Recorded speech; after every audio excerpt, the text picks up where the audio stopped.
Imagine this. Bumili ka ng brand new na sasakyan. Excited ka. Pero ilang linggo pa lang, may problema na.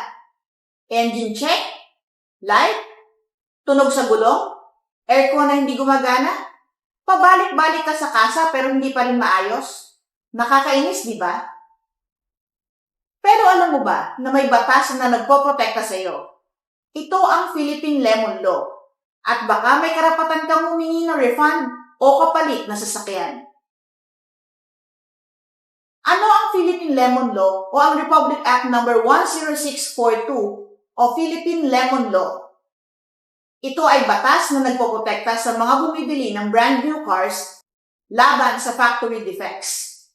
Simple lang, kung ang bagong sasakyan mo ay palaging may sira at hindi naaayos kahit ilang ulit mong pinaayos, pwede kang magreklamo at humingi ng refund o replacement. Pero hindi lahat ng sira ay sakop ng batas na ito.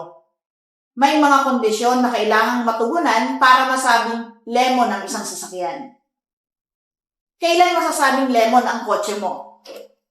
Ayon sa batas, ang sasakyan ay maituturing na lemon kung may defect na hindi maayos matapos ang 4 na repair attempts, o kaya naman ay mayroon pa rin itong sira o non-conformity pa rin ang sasakyan. Pangatlo, hindi mo ito sinira sa pamamagitan ng maling paggamit o aksidente. Pang-apat, nai-report mo ito sa loob ng 12 buwan o ang unang 20,000 kilometer na takbo nito. Ano ang dapat mong gawin kung tingin mong lemon ang kotse mo? Ito ang tamang proseso. I-report agad ang sira sa manufacturer o dealer. Huwag patagalin. Mas mabilis, mas mabuti. Siguraduhin may written records ng repair attempts. Huwag umasa sa verbal agreements. Kumuha ng repair receipts at work orders. Kapag hindi pa rin naayos, magsampa ng reklamo sa Department of Trade and Industry. Pwede kang mag-file ng complaint sa DTI at ipa-arbitrate ang kaso mo. Kung napatunayang lemon nga ang sasakyan mo, may 2 options ka. Palitan ang sasakyan ng bago, ibalik ito at humingi ng refund.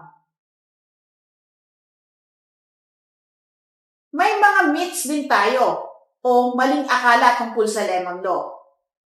Una, lahat ng sira sakop ng lemon law. Mali ito. Ang lemon law ay para lang sa factory defects. Hindi sa normal wear and tear o maling paggamit. Maling akala number 2. Kahit lumagpas na ng 1 taon, pwede pang i-claim. Hindi. Siyempre, may deadline ng lemon law. Dapat within 12 months or 20,000 kilometers na itinakbo lang ang sakop nito. Alam mo na ngayon kung paano gumagana ang lemon law sa Pilipinas. Kung may kakilala kang may problema sa bagong sasakyan, itag mo sila sa comments.